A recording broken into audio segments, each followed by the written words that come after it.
Bonus. Trax.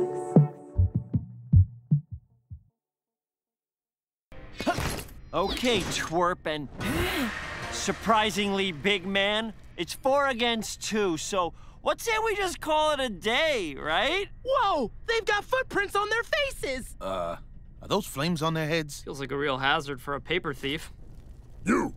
I'm gonna grind your bones with my fists! Ooh, that's inspired. We're both gonna grind your bones. Right. Bonjour et bienvenue dans Tales from the Sewer pour ce 15e numéro déjà, 19e en vrai, parce qu'on a 4 hors-séries sur The Last Ronin qu'on vous conseille d'écouter en attendant la sortie du prochain numéro, on en reparle tout à l'heure. C'est notre retour après 2 mois et demi d'absence si on a bien compté, et aujourd'hui on va vous parler d'un comics sorti chez iComics fin octobre, puisqu'on va parler du 3e tome des classics des Tortues Ninja. Et aujourd'hui pour en parler, j'ai avec moi Roméo, salut. Salut. Et Fab, salut. Salut. Vous allez bien ? Ça va. Et vous ? Content d'être de retour ? On est de retour, ouais. Ça faisait un petit moment, ouais. Pour leur jouer des mauvais tours ? Non, ça sera le prochain numéro, les mauvais tours. Les mauvais tours, ouais. Ça sera le bonus prochain spécial direct, Noël. mais ouais. Faut qu'on voit quand on peut l'enregistrer, mais oui, ça va être une bonne séance de cinéma. Pour commencer, on a des news forcément après 2 mois et demi. Alors Roméo a fait le tri parce que sinon on aurait pu faire 1 heure de podcast news probablement. Mais non, on a sélectionné quelques-unes. La première, une petite news d'importance puisqu'on devrait avoir un projet entre Campbell et Waltz pour 2022. Donc le scénariste des 100 premiers numéros et la scénariste des 24 numéros, 23-24 numéros sortis depuis. Ouais, mais en fait, ils ont teasé, c'est Sophie Campbell qui a teasé ça tout simplement sur Twitter avec une illustration où on voit 4 tortues sauter avec l'inscription Is about to find out they're not wearing costumes, avec en gros le Teenage Mutant Ninja Turtles, Campbell and Waltz after Eastman and Laird. Et pour information, au cas où l'information vous l'avez raté, c'est une reprise d'une case du premier numéro. Du premier numéro, ouais. Ouais, de 1984, où la phrase c'est Is wrong, we're not wearing costume. Donc on change de point de vue. Donc est-ce que c'est une réécriture différente du premier numéro sur un autre point de vue? Bon, on n'en sait rien pour l'instant, on n'a aucune autre information. On a une image, mais qui fait appel à cette case assez iconique du premier numéro de 1984. Donc, on attend de voir. Toi, ça te chauffe, Fab ? J'aurais tendance à te dire oui et en même temps non. Alors oui, parce que Waltz a quand même fait tu vois, du bon boulot sur les 100 premiers numéros, on n'est pas là par hasard. Pareil pour Campbell, parce que je suis ultra fan de son dessin. Sur son run actuel, je suis assez mitigé. Il y a des choses que j'aime, des choses que j'aime pas. Est-ce qu'elle va faire le scénario aussi, ou est-ce qu'elle va faire que le dessin ? Est-ce qu'ils vont être tous les deux dessus ? Je suis très curieux de voir ce que ça peut donner. Mais du coup, voilà, je veux pas trop m'emballer non plus, parce que on sait rien, comme Roméo a dit. On va attendre. Ouais, tout à fait. Moi, je suis plutôt chaud, parce que les deux, je les adore en tant que scénariste. Donc, et puis, les one-shots de Campbell ou les arcs de Campbell pendant la période Waltz, c'était quand même du très lourd. Ça, c'est ce qui, pour moi, est quasiment du meilleur des 100 premiers numéros, donc je suis quand même plutôt chaud de savoir de quoi ça va parler.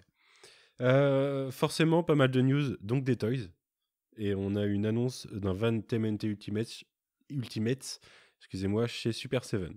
C'est ça, donc Super 7 ou Super 7 qui est arrivé enfin, qui fait du toys depuis un moment, qui a 2 gammes principales, la Reaction, qui sont des reprises des figurines très rigides, type Kenner, avec un super blister, donc des figurines que l'on trouve entre 15 et 25 euros en fonction des vagues, en fonction des revendeurs.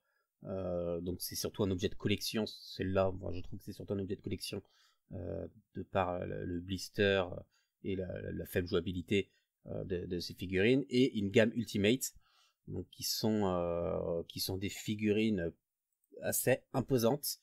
Je crois qu'elles font à peu près 18 cm de haut, qui reprennent donc les designs des premiers jouets, mais en version articulée de nos jours. donc en beaucoup plus fonctionnel, en beaucoup plus joli, évidemment. Donc bon, là on est sur de la gamme, très très grosse gamme, on est vers les 70 €, entre 60 et 70 €, voire plus, en fonction des revendeurs encore. Super 7 sort des vagues de 4 figurines.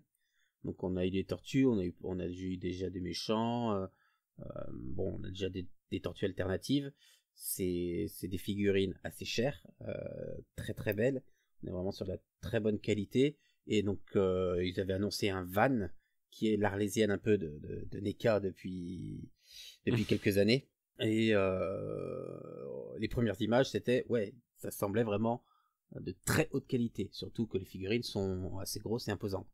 Puis vient le moment où le prix a été annoncé, où on est en fonction, pareil, des revendeurs, entre 550, 530 et 650 €. Donc ça pique. Pour le van, du coup? Ouais, pour le van. Il est pas télécommandé, il n'y a pas de pile, tu peux pas monter dedans, ça reste du plastique. Donc très bien fini. Oui, enfin bon, il y a des Lego qui valent ce prix-là, je peux pas juger. Oui, mais tu comme, vois sur du la- Lego... Comme la Jeep Jurassic Park. Non, elle ne vaut rien pour l'instant, ou elle vaut l'infini comme tu veux, mais non, n'en parlons pas. C'est En pas la vrai, Jeep d'ailleurs que je veux, du c'est Lego, l'Explorer. tu vois le rapport prix, temps et plaisir que tu as à construire le truc, ça fait partie, tu vois, de l'expérience et du fait que quand tu mets le prix dedans, tu sais que ça va t'occuper, ça va te faire plaisir pendant longtemps. Là, ok, ça te fait plaisir, je trouve que c'est quand même ultra cher pour un truc tout fini et... Bon, après, c'est l'objet, je peux comprendre, chacun, tu vois, ouais. Ouais. D'ailleurs, petit aparté, Roméo, mais j'ai fini par craquer pour la forge médiévale. Ah. Je crois que tu m'avais dit en début d'année que je craquerais, et je t'avais dit non, et voilà. 2021, t'auras donné raison. Comme toujours. Donc ouais, c'est un super objet, c'est super cher. Moi en l'état, je pense pas le prendre. J'avoue que j'ai un peu hésité, mais on m'a mis aussi un veto et il est logique.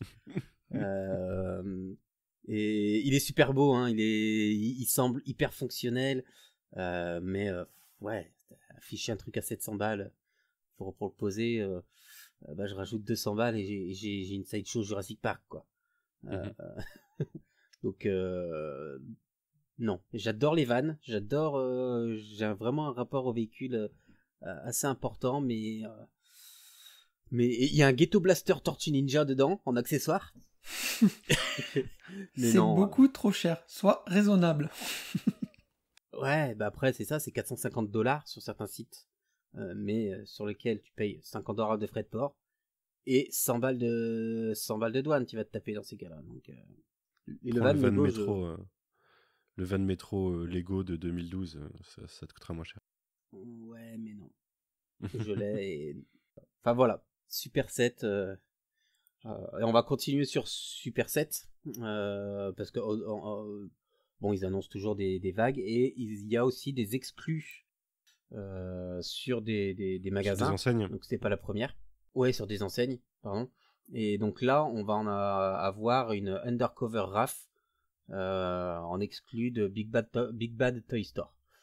Moi, pour le coup, c'est vrai que j'aimais bien cette gamme et c'est cool. Il y en avait 4 tous les 6 mois à peu près. Bon, auxquels vont s'ajouter les Power Rangers qui arrivent bientôt aussi. Mais voilà, là ça commence à... Bon, on rajoute des exclus, on en fait un petit peu plus. Les Undercover, je crois qu'il y a la donne qui est prévue dans la vague 7.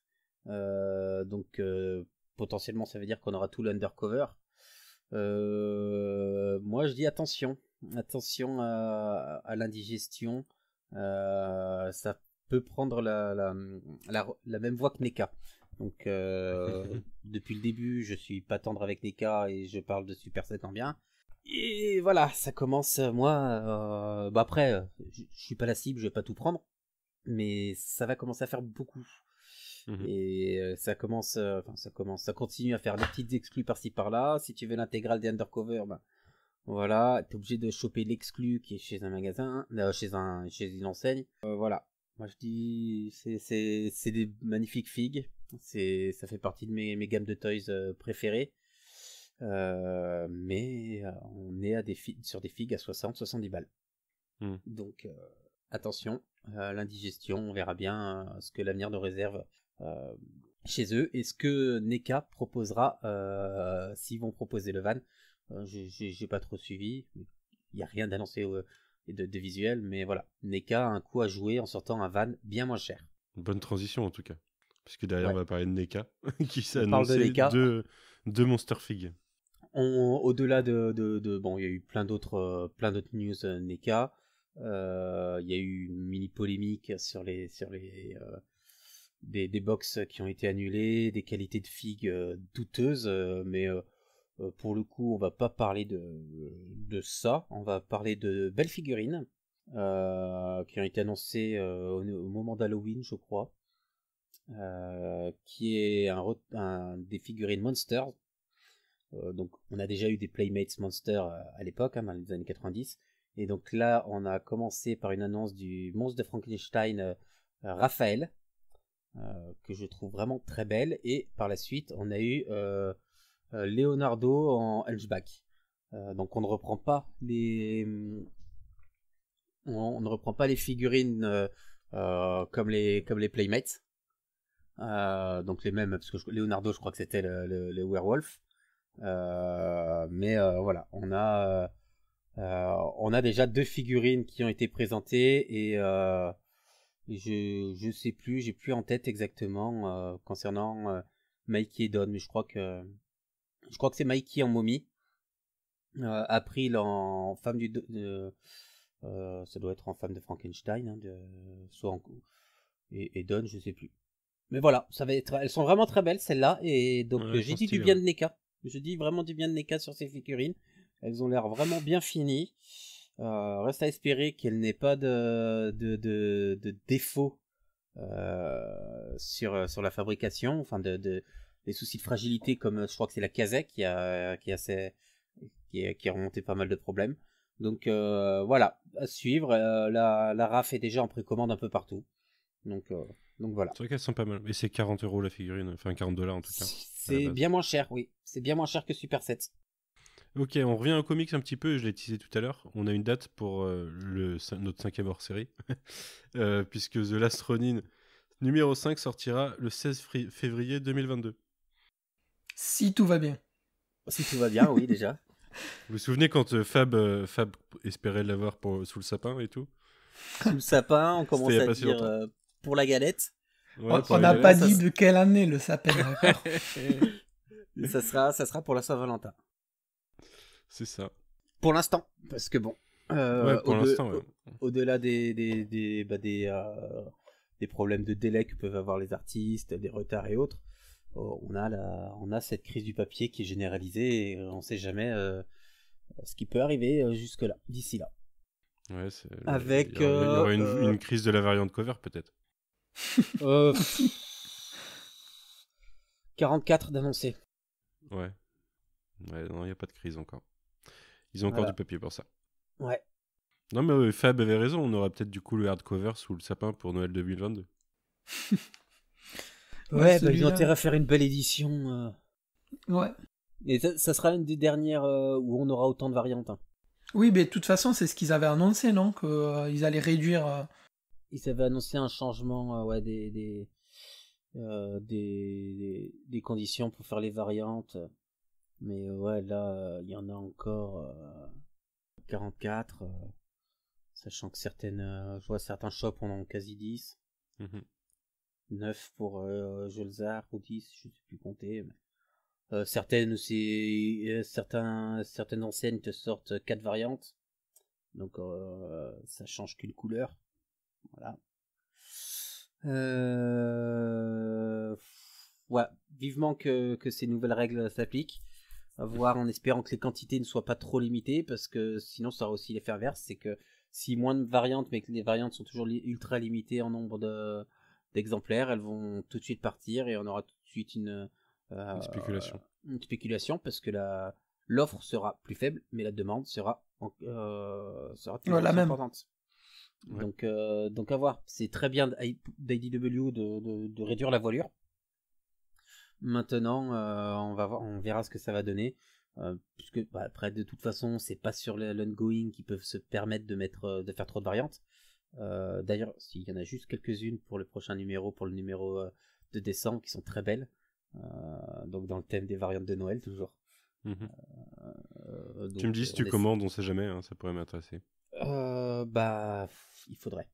Donc ouais, ça fait longtemps plus que je ne suis pas pris de variante, donc ouais, je vais sûrement craquer un coup. Donc regardez celle de décembre, on essayera de les mettre sur nos réseaux sociaux si on pense à s'en occuper un jour. Voilà, mais il y aura très peu de variantes. Le projet Tom Waltz, Sophie Campbell, donc on verra, mais il y a des chances qu'on ait encore une volée de variantes. Au moins pour le numéro 1. Ouais, au moins pour le numéro 1. Dans ce qui aurait pu nous économiser du papier, peut-être, un best-of pour Jennika annoncé pour février 2022. C'est Ouais. peut-être un poil tôt. Ouais, bon bah là, donc IDW a lancé c'est Oversize TMNT Best of, Oversize en quantité de pages, pas en dimension. Donc on a eu les 4 tortues, on a eu April avec une cover dégueulasse. On a Shredder qui sort cette semaine, donc la semaine où on enregistre. On a Splinter, donc soit c'est sorti, soit ça sort en janvier, je sais plus. C'est sorti, on a Kazé. Splinter. Ouais, bah c'est Kazé qui va arriver. Et donc là, dans les dernières sollicitations, on découvre que donc en février sortira le TMNT Best of Jennika.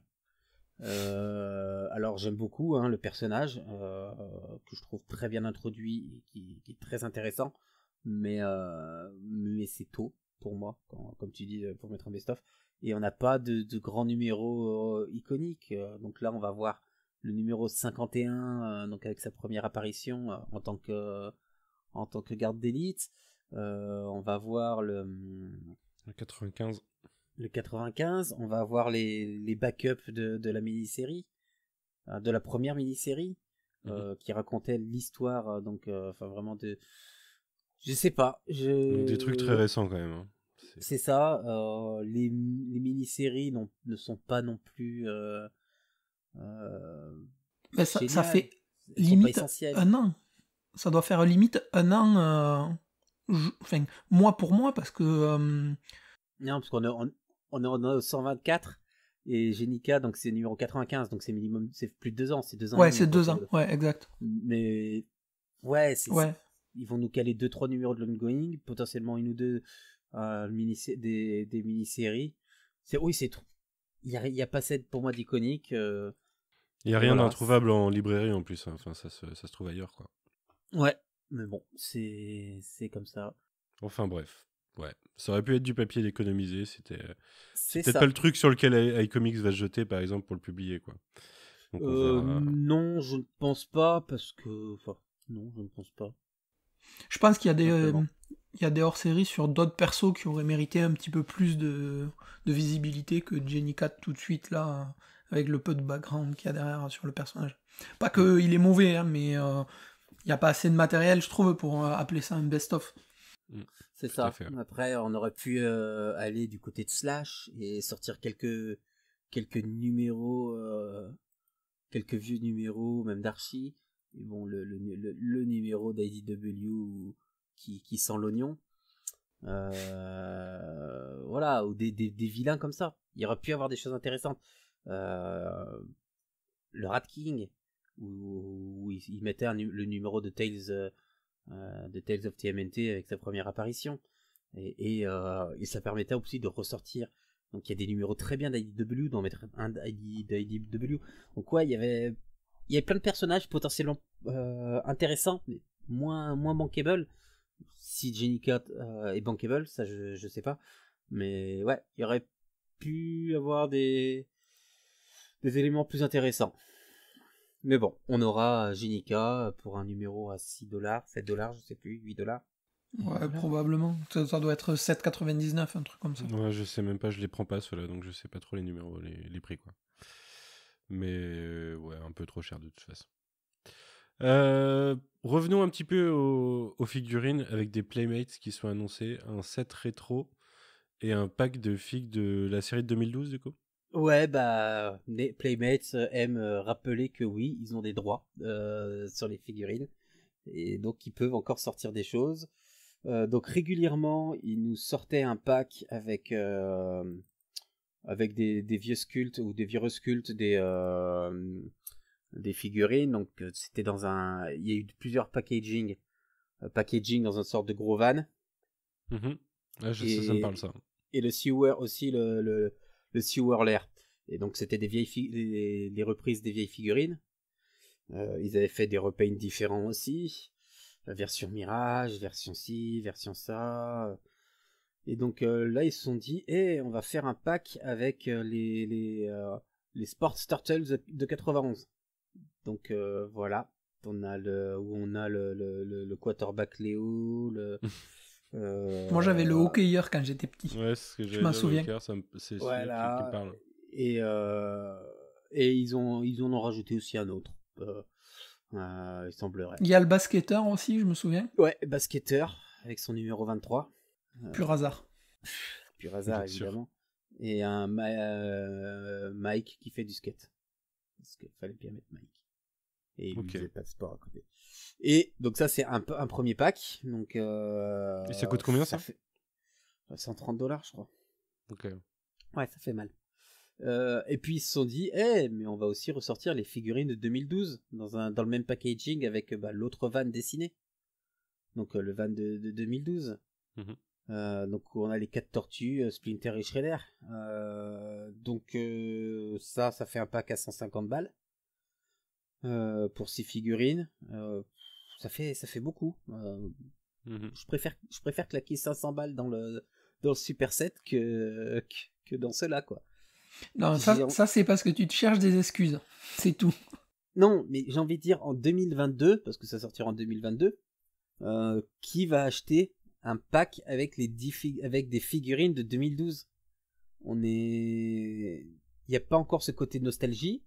On en trouve à foison, notamment sur les sites de seconde main, pour rien. Contrairement aux vieilles figurines qui maintenant valent une blinde pour rien.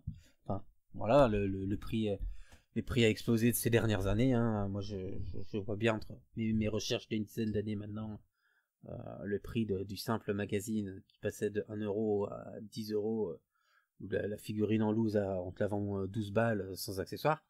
Voilà, la série de 2012, elle est encore trop récente. Enfin, je comprends pas. J'étais le premier également à dire. Après, c'est parce que tu te rends peut-être pas compte que il y a un accélérationnisme de la nostalgie. C'est plus les trucs d'il y a 20 ans, c'est les trucs d'il y a 10 ans maintenant, la nostalgie. C'est comme ça que ça marche. Oui, non, mais sur ce point, je vais pas dire le contraire. Après, peut-être c'est question de garder la licence aussi. Ah, mais je pense tu sais, comme dans les films, ils sont obligés de sortir un film avant la fin de la date de contrat, sinon ils perdent les droits. Là, c'est possiblement pareil. Bien sûr, mais là, est-ce qu'ils vont réellement se gagner de l'argent? Ils s'en foutent s'ils gardent la licence, on sait jamais. T'es pas à l'abri qu'il y ait un pack de la série qui ressort en Blu-ray ou quoi, tu vois, avec une édition collector. Il y a 10 ans, donc à la sortie de cette série-là, et pendant quelques années qui s'en suivirent, l'offre était faible. Donc Playmates pouvait sortir ils sortaient quelque chose. Ils étaient encore plus ou moins seuls sur le marché. Il y avait très peu de figurines. Oui, ça a explosé depuis. Il n'y avait pas tout ça. Moi, à une époque, j'achetais tous les Prodders que je trouvais. Enfin, tous. J'achetais pas les nappes en papier pour anniversaire pour enfants que l'on trouvait, ou les cotillons, ou j'allais pas à Kiabi m'acheter les vêtements d'enfants de 3 ans. Hein. C'est juste parce que tu rentres pas dedans, c'est tout. Sinon, tu les aurais achetés. Mais tout ce qui était figurines, choses comme ça, je regardais, je m'achetais tous les Leonardo. Là, j'en serais bien incapable, parce que il y a NECA qui est revenu, là il y a Super 7, il y a eu les SH Figart, il y en a plein, et t'en as toujours des nouveaux qui arrivent pour proposer leur vision, leur version, parce que les droits doivent être découpés d'une telle manière. Bon, nous, vous avez le droit de sortir des figurines de cette vision des tortues, vous de cela, Et voilà, bah, ils ont morcelé, ils ont raison. Parce qu'il y a un côté nostalgique et il y a un côté complétiste comme moi, plein de gens qui achètent. Mais à un moment, le pack, moi, il y a ce pack-là, les packs rétro à 120 balles, 130 balles, il y a 8 ans, il y a 7 ans, je l'aurais peut-être pris. Là, je peux plus. Là, si j'ai 130 balles à mettre dans de la figue, je ne le mets pas dans du Playmates. C'est ça.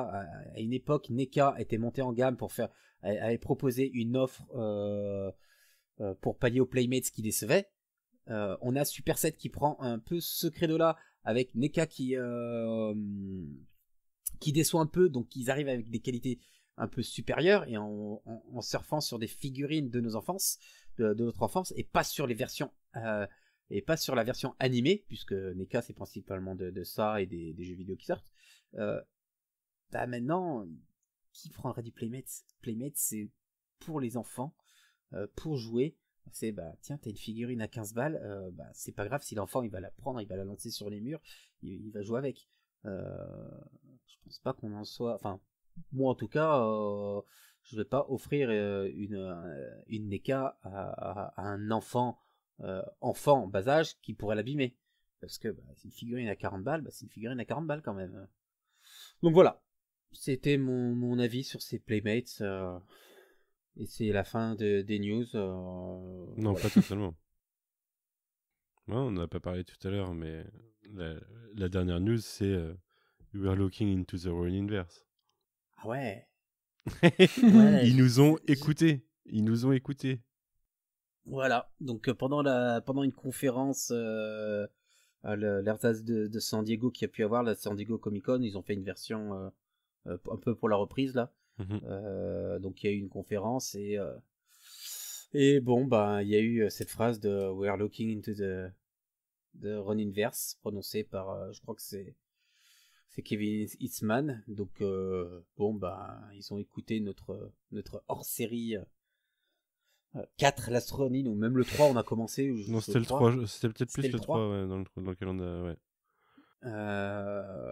Donc voilà où on regardait tout ce qui était possible de développer. On avait trouvé de nombreuses idées. Donc on verra s'ils nous ont écoutés et si on retiendra de nos idées. On verra ça. C'était sûr. Auquel cas on pourra lancer une procédure en justice pour récupérer une partie des droits. Ouais, ou ça nous fera des séries en plus. J'espère qu'il y aura plein de variantes cover. Voilà.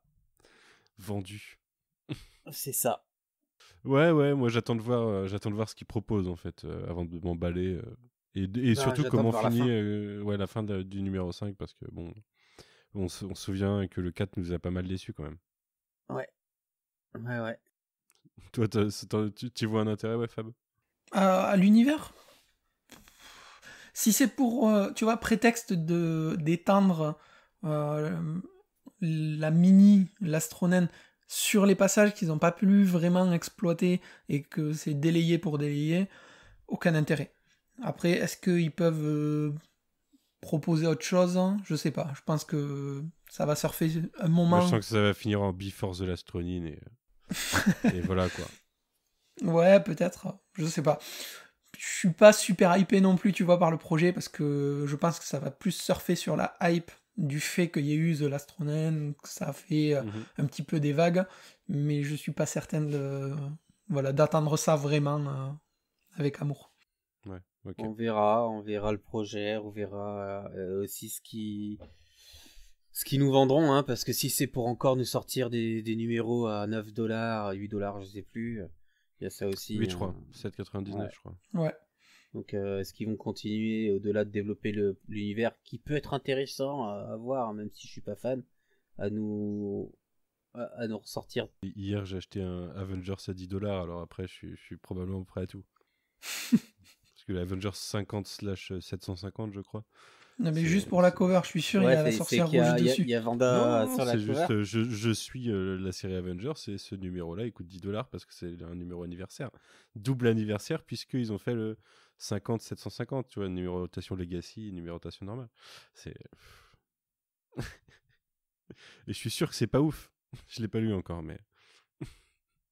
Donc peut-être qu'un Before the Last Ronin à $8 le numéro, peut-être que je lirai, on sait jamais. De toute façon, on sait bien que oui, je le lirai. De toute façon, on sait bien que oui, on lira. C'est les mecs trop faibles. J'ai Même à juste pas 15 balles. la folie des variantes cover comme t'as pu avoir, mais ouais, j'aurai ma cover normale au moins. Et puis voilà. On en reparlera dans un hors-série en 2023 ou 24. Bah écoutez, je crois que il va être temps de rentrer dans le vif du sujet. On a fait une demi-heure de news quand même, je crois. Donc Ouais. vraiment, heureusement qu'on a sélectionné. Parce Ouais. que Et je vais vous les laisser 1 heure de parler news maintenant. était facile. Tu vas nous laisser parler maintenant, ok, bah, c'est un peu facile ça. Mais oui, donc tome 3 de la série Classics qui va comprendre des numéros 12 au 21. Mais il n'y a que 7 numéros, donc vous comprendrez qu'il y a des trous parce que des questions de droit.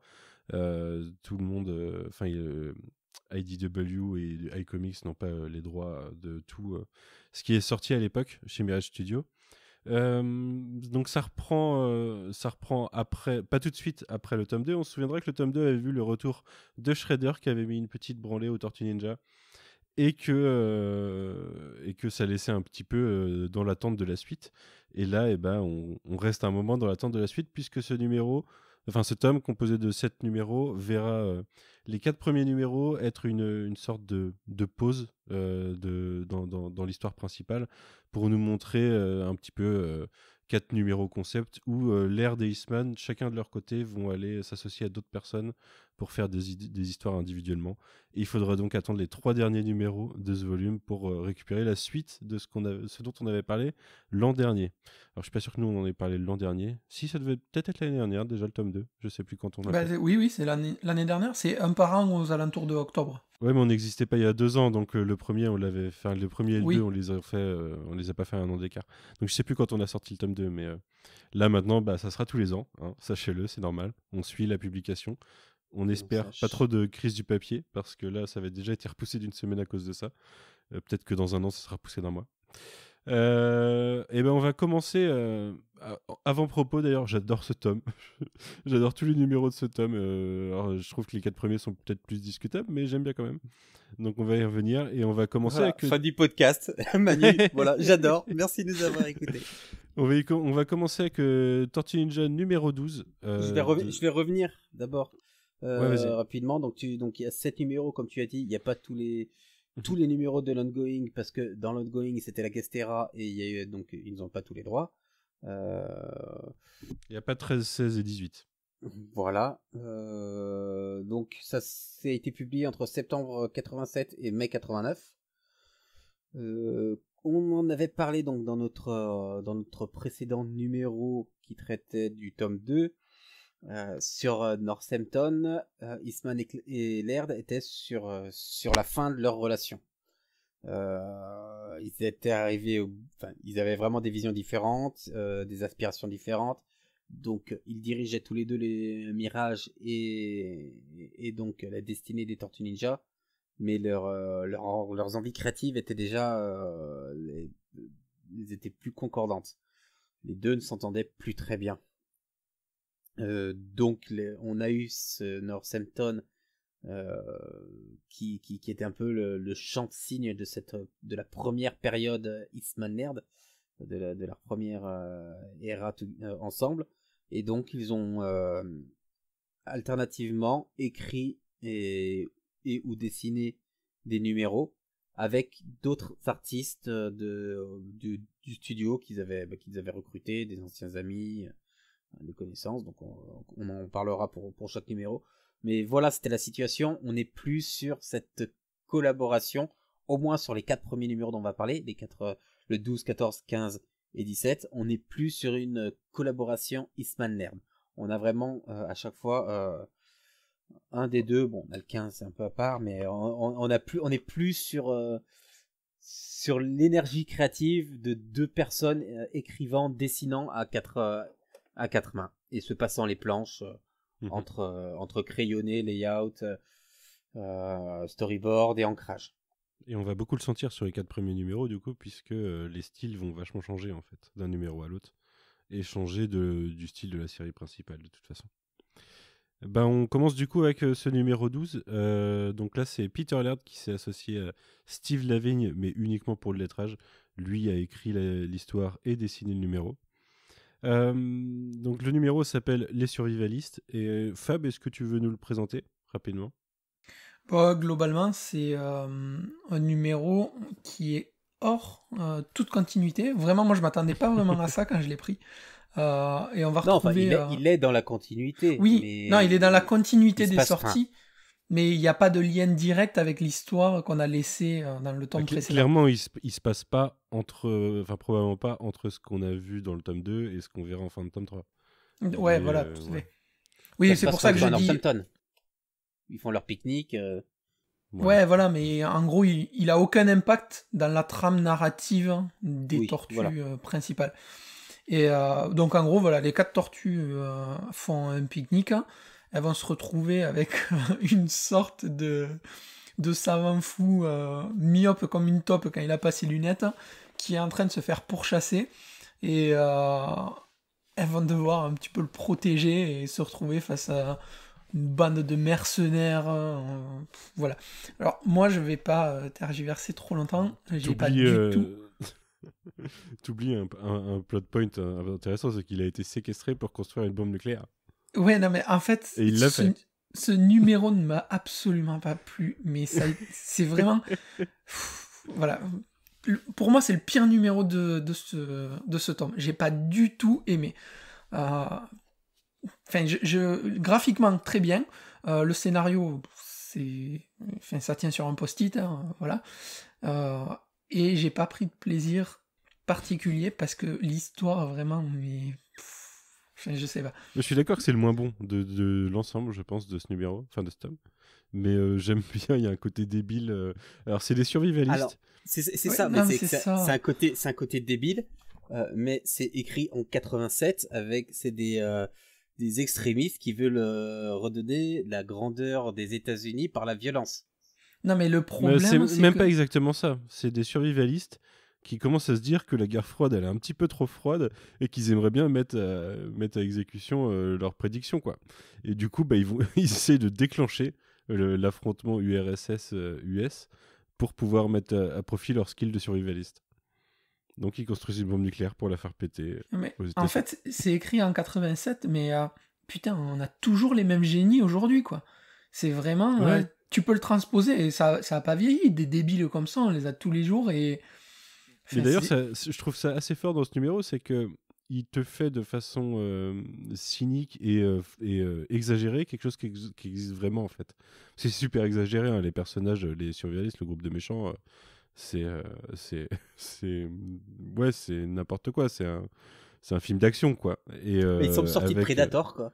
oui, ils sont sortis de Predator et il y a un côté un peu brainless, un peu presque. Alors, c'est pas body count, mais c'est le début de. On fait un truc débile pour faire de l'action et pas beaucoup de dialogue. Il y a très peu de dialogue dans l'ensemble de ce tome, hein, d'ailleurs, hein, c'est assez intéressant. Ouais.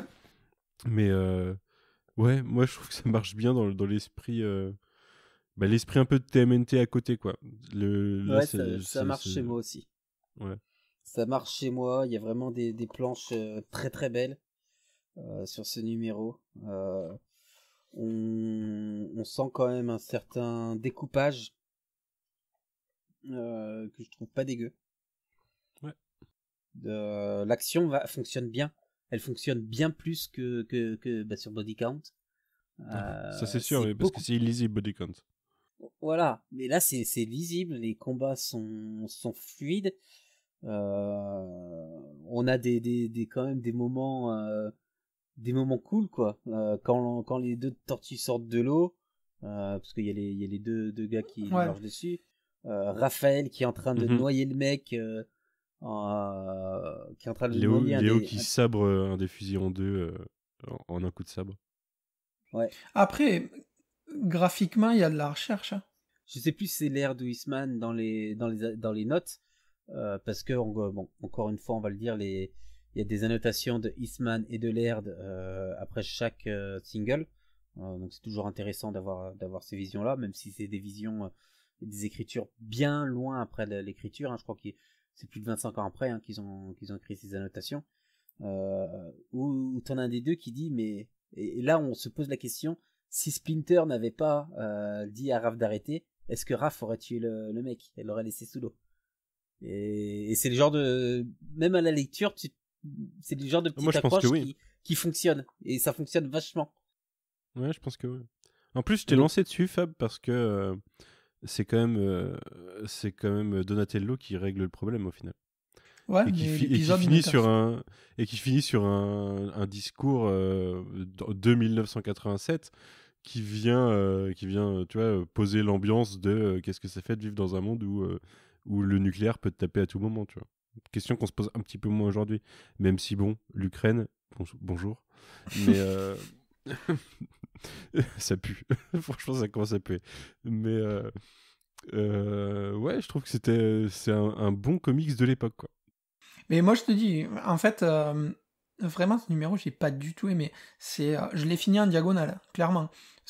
J'ai fini par profiter, comme je te dis, de le finir en diagonale, parce que graphiquement, il y a vraiment un truc. Parce que, enfin, Laird, c'est vraiment, il a une patte, et ça se voit tout de suite, la différence. Moi, j'aime beaucoup Centré, j'aime beaucoup la manière dont il dessine les tortues et ses scènes d'action. Du coup, j'ai profité, voilà, graphiquement, plus que de l'histoire, parce que l'histoire ne m'a pas du tout intéressé. C'est vraiment... ouais, c'est pour moi vraiment le numéro le plus faible. Et je pense aussi qu'il y a le fait que quand j'ai pris le bouquin, je me suis dit, bon allez, go, on est reparti, on va pouvoir se retrouver avec Northampton direct avec la suite et tout. Ah non, et je me suis tapé ça. Pages. Ouais, je me suis un petit peu trouvé avec ça d'emblée. Un peu la déception, tu vois, enfin, pas la déception, mais la surprise de ne pas avoir direct la suite et d'avoir un truc qui a pas de lien. Prévenu pourtant. Ouais, mais enfin, pour tout te dire, je l'ai lu juste avant d'enregistrer là, parce que j'ai traîné, et pour moi c'est cool, podcast TMNT classique, la fin de Northampton sur le dernier, le début là, ça va être cool, et puis en fait, tac, je m'étais un peu hypé tout seul, et voilà. C'est l'ascenseur émotionnel que je me suis mis tout seul, avec ce premier numéro qui, pour moi, est en deçà de tous les autres. Surtout que les premiers numéros sont plus longs à lire que les 3 qui suivent Northampton. Ouais. Donc ta dose, elle est très courte, si c'est ça que t'attendais. Mais qu'est-ce que je voulais dire Oui, ce qui est marrant, je trouve, c'est que à la base, TMNT, c'est un comic book parodique. Et que là... en parodiant le monde, il le montre d'une façon quand même assez réaliste par rapport à notre vision qu'on peut en avoir en 2021, quoi. Mais je comprends, Fab. Est-ce que t'es plus adepte de Casey Jones, détective de film noir des années 50 ? Bah, j'ai passé un bon moment, parce que les survivalistes, c'est pas du tout ma came, tu vois. Et j'ai trouvé ça assez rigolo, tu vois. Franchement, pour pas te mentir, je me suis imaginé un petit peu une petite musique, tu vois, ambiance années 50 et tout, sur tout le long de ma lecture au fond de ma tête. Et ça collait trop, quoi. Alors moi, j'ai du coup TMNT 14, dessiné et écrit par Eastman et ancré par Eastman et Eric Talbot. Lettrage par Steve Lavigne, je vous le fais au fur et à mesure. Mais le titre VO, j'ai pas le titre VF, mais c'est The Unmentionables, donc c'est clairement une parodie de The Untouchables, les incorruptibles. Ouais, c'est ça, c'est les anonymes en français, mais après c'est toujours les difficultés de traduction. Mais de toute façon, ils le disent, hein, que c'est leur référence. Oui, bien sûr, ouais. Ça se voit dès le début. Et puis, Mais oui, de toute façon, tu lis la première page, en fait, t'as la petite musique jazzy et la voix off qui te vient... Qui te vient direct. Putain, chienne de vie. Et le mood déprimé, voilà, ouais. Donc, tu veux en parler un petit peu, Roméo Parle-nous de ce numéro. Moi, ça m'a clairement moins parlé. Parce que c'est moins mon mood, c'est moins mon ambiance. C'est pas que c'est mauvais, il y a encore de très très bonnes idées de découpage. Des éléments intéressants. Mais c'est pas forcément ma came. L'histoire en elle-même, c'est du tortue, enfin c'est des, comme on a sur ces premières tortues avec des ficelles, c'est même plus des ficelles, c'est des cordes, quoi. Mais c'est vraiment des épisodes concept qui prennent l'essence des tortues et qui font un détournement d'une mais façon c'est d'une par autre, contre, en fait. ouais. Et le numéro sur les survivalistes, il pue les tortues ninja, quoi. C'est clairement ambiance tortue. des premières tortues et de ce qu'ils ont fait entre leur création et l'arrivée sur nos écrans au début des années 90. Donc il y a vraiment une vibe Mirage qui en ressort. Là aussi, mais ça me parle pas. Ça aborde un autre genre. Ouais. Ouais, mais c'est juste que ça me parle pas. L'histoire en elle-même, bon, bah on va chercher. Enfin, il faut trouver la vache.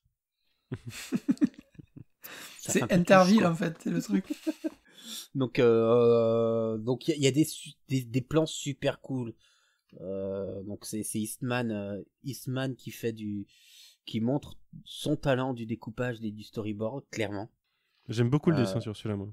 Ouais, oui, bah c'est du dessin classique, mais moi c'est surtout le découpage.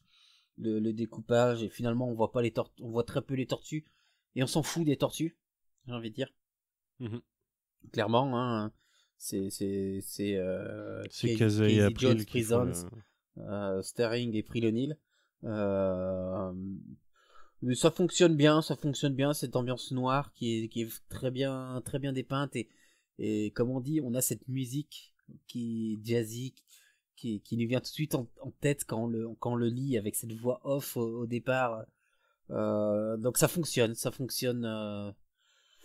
C'est pas mon histoire préférée. Pour le coup, je préfère les survivalistes, moi. Voilà. Donc Fab va potentiellement plus le défendre que moi, ce single-là. Bah, moi, clairement, à moins que Manu veuille en parler en premier. Non, vas-y, si tu veux. Moi j'ai beaucoup plus aimé, justement, principalement à cause de l'ambiance qui était très pulp, un petit peu, tu vois, un mode enquête et tout. Après, comme tu dis, l'histoire, c'est encore une fois un post-it sur un coin de table, hein, parce que c'est quelqu'un qui a volé la grosse vache du resto, du bled où ils sont. Il faut la retrouver. T'as un gang de mafieux avec un flic infiltré et tout. En fait, c'est voilà un film polar classique comme t'attends, quoi. Mais moi, j'ai bien aimé ce qu'il en a fait, la transposition qu'il en a fait en fait avec les personnages, avec cet inspecteur casé, avec April qui lui sert un peu d'indic, avec toute la partie mafieux qui sont plus boulés les uns que les autres en fait et qui se croient vraiment des tueurs, alors que dès que les tortues apparaissent, c'est plié en 2 cases l'histoire. Après, j'ai bien aimé le pseudo-rebondissement où en fait c'était pas une vraie vache, machin. Ça dure 2 cases aussi, mais tu vois, tu sens qu'il y a l'hommage à ces films-là et que les mecs ils ont voulu se faire plaisir en le transposant à l'univers des tortues. Et moi j'ai trouvé ça cool. Ça m'a plus parlé, cette transposition-là, que celle des survivalistes. Et j'ai vraiment passé un bon moment là-dessus. C'était assez cool. Ouais, mais moi aussi, c'est. En fait, je trouve que l'histoire est pas ouf, mais c'est le style narratif et le style visuel que j'aime beaucoup dans les deux. Enfin, les deux dans ce numéro. Et du coup, ouais, c'est agréable à lire, en fait. Moi, j'aime bien. Et visuellement, au-delà du découpage, le jeu de lumière dans cette ville, souvent enneigée, où en plus il y a beaucoup de choses qui se passent la nuit. Et c'est quelque chose qu'on retrouvera dans le premier numéro, notamment, ou le deuxième de Return to New York. On a ces jeux de lampadaires, ces jeux de lumière, sur lequel Eastman est très bon sur ses découpages. Après, ouais, c'est Eric Talbot qui ancre. Moi, j'aime beaucoup Eric Talbot. Donc, c'est pas un des artistes les plus connus des Tortues Ninja, mais moi c'est vraiment un de mes préférés, et ça fait partie de ma liste, c'est d'aller à son salon de tatouage, parce que maintenant il est tatoueur, il a un salon de tatouage. Ok. Un jour j'irai. Donc celui-ci était sorti en février 88, donc ils avaient à peu près le même rythme de publication que nous, tous les 2 mois et demi à peu près. L'autre c'était septembre, mais il y a un numéro entre les deux, donc 5 mois d'écart, c'est ça.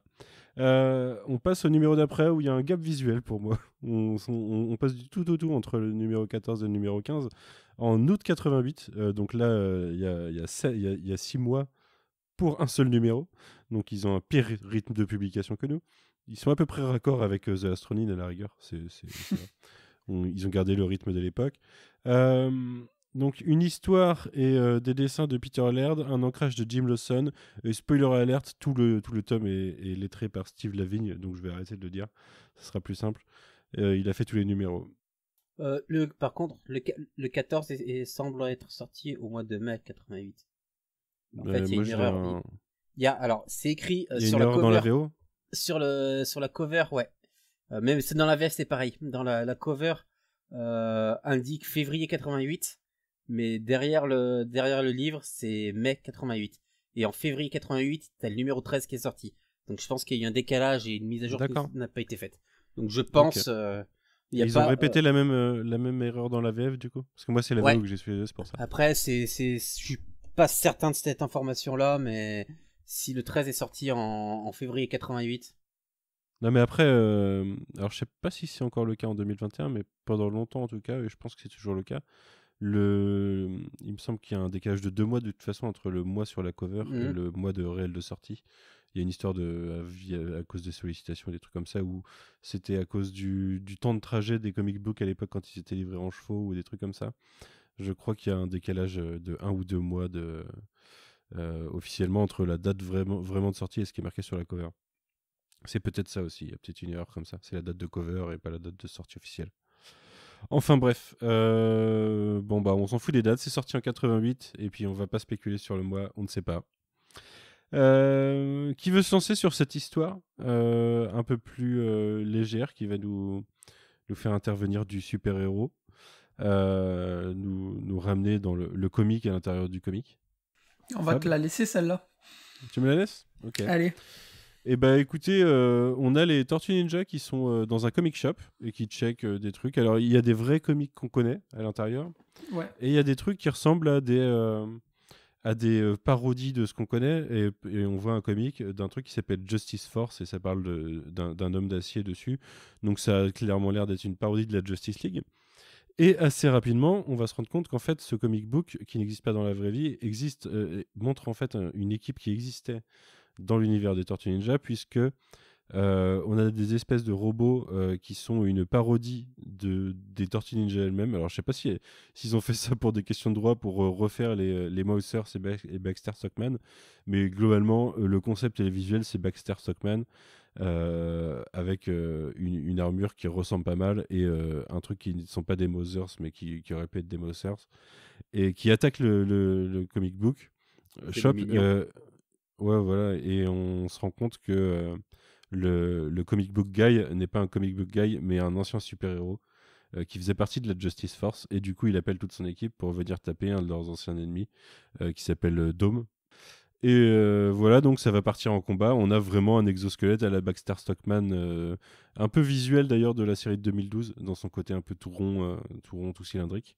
Ouais. Et il y a d'autres super-héros et une nouvelle super-héroïne, fille d'une super-héroïne de l'époque de la Justice Force, puisque du coup c'est des super-héros vieillissants, hein. Ça fait des décennies qu'ils ont arrêté, ils ont vendu leurs droits pour faire des films et des comic books et puis ils se sont mis à la retraite quoi. Et en fait on se rend compte que ce super vilain en fait il est juste amoureux d'une ancienne membre de la Justice Force et là il croise sa fille qu'il prend pour elle. Et il les a fait venir, en fait, il a essayé de réunir l'équipe pour pouvoir revoir son ancien amour. Et alors, il se fait bolosser, mais derrière, ça finit en mode peut-être que la rédemption est possible même pour les anciens méchants et qu'on peut se racheter à tout moment. Donc, c'est un truc un peu plus léger, un peu plus fun. J'ai un peu pas trop compris pourquoi ce personnage qui semble clairement être une inspiration d'un autre personnage de l'univers des Tortues Ninja. Franchement, je me demande s'ils se sont posé la question des droits, tout simplement, hein, puisque c'était pas l'équipe Eastman Laird qui faisait ça, peut-être qu'il y avait il voulait pas piquer potentiellement les droits de l'autre. Mais ouais, moi je sais pas, je trouve sympatoche, je trouve léger. En fait, les 4 premiers, étant donné que je les prends vraiment comme Et c'est Peter Laird qui l'a écrit. Ouais, je sais que c'est Peter Laird, donc, mais étant donné qu'il n'était pas avec Eastman... Non, je pense vraiment pas qu'il y ait de question ou alors de droit dedans. Il s'est peut-être juste simplifié la vie en faisant un pastiche d'un truc qu'ils avaient déjà fait, puisque c'est un peu un pastiche de toute façon avec ce comic book à l'intérieur de l'univers comic book. Mais ouais, sympathique. Les dessins, je suis pas ouf. Je trouve qu'ils sont un peu trop légers en fait sur ce numéro, et qu'il y a certains traits, certains personnages qui sont un peu grossiers. J'aurais eu 2 mots à te dire. Vas-y. Jim Lawson. Ouais. Voilà. Bah, c'est ultra vide. Moi, c'est Ouais, ça c'est pas hyper ancré, ouais. Ouais, c'est je suis vraiment, pas- il y a des cases blanches juste avec les tortues qui sont en ligne. Enfin, moi, graphiquement, il m'a pas plu. Après, comme tu dis, il y a la partie histoire qui est très légère. Donc ça se laisse lire parce que c'est assez fun et décomplexé. Par contre, tu y vas... Enfin, moi, j'y vais pas pour la partie graphique. Hein, parce que ça m'a pas Ça plu. fait J'ai un beau trouvé livre ça... de coloriage. Ouais, non, mais c'est ça, j'ai trouvé ça super vide. Soit c'est le fond est tout blanc, soit il est tout noir. Mais c'est tout, quoi. Il n'y a pas vraiment, tu vois, de recherche. Enfin, c'est méchant de dire ça, tu vois, il n'y a pas de recherche. C'est son style. Mais quand tu passes des 2 précédents numéros où c'est super fouillé, avec le pique-nique, où limite tu peux compter les brins d'herbe qu'il y a, ou celui juste avant, où c'est pareil, quoi. Tu as des détails partout. Là, où tu passes. Enfin, j'ai trouvé ça vide. Déçu ouais. de ça, quoi. Après, c'est sûr que c'est pas le Jim Lawson qui va nous faire un blind sight après. On n'est pas sur la meilleure période de Jim Lawson. Moi, je suis loin d'être un grand fan de ce qu'il a pu faire. Je sais qu'il y a une communauté qui adore Jim Lawson, mais là, c'est clairement pas son meilleur taf pour moi. T'as 2-3 pages cool. Mais sinon, ouais, ça paraît. Et après, c'est peut-être même pas lui la cause. Hein. S'il y avait des histoires de deadline, donc voilà. Mais c'est sur le côté graphique, bon, voilà. Mais j'aime bien le côté méta. Moi, j'aime bien le côté un peu méta de l'histoire. Les tortues ne sont pas des super héros, mais on les fait rencontrer des super héros qui sont dans des histoires de comics. Et c'est même pas pour une histoire, un gros méchant ou autre, c'est juste parce qu'il recherche de l'attention, le vilain. C'est pas il veut détruire le monde ou autre, il a juste besoin d'être aimé. Je sais pas, moi ça m'a fait rire. Le vilain, il est très vilain, mais peut-être il pourrait être gentil grâce au pouvoir de l'amour. Fab, il avait vraiment envie d'arriver au numéro 19, je pense, dans sa lecture. On passe sur ce numéro, du coup, où tu veux développer, Fab? Non, moi c'est bon, on peut... Que ouais, c'est peut-être pas le... Non, en vrai, plus développé. En vrai, il y a le numéro 17, ouais. qui est juste avant, et celui-là, moi, j'aime beaucoup, parce que sur un des premiers épisodes quand on avait enregistré, c'était le numéro que j'ai eu en VO, mon premier numéro VO que j'ai eu, et donc je l'ai relu. Alors, je t'avoue que mes premières lectures VO, je m'étais pas du tout fait cette idée de l'histoire. Parce que je devais pas maîtriser mon anglais vraiment aussi bien que je le pensais. Du coup, je l'avais pas vraiment relu, j'en avais un souvenir quand même plaisant. Là, je l'ai relu en français, et donc il y a l'affect que j'ai du numéro, parce que je l'ai lu en single, mais j'ai quand même beaucoup aimé. C'est aussi la meilleure tortue qui est dedans. Ouais, bon, ça reste à... On verra. En gros, pour faire le petit...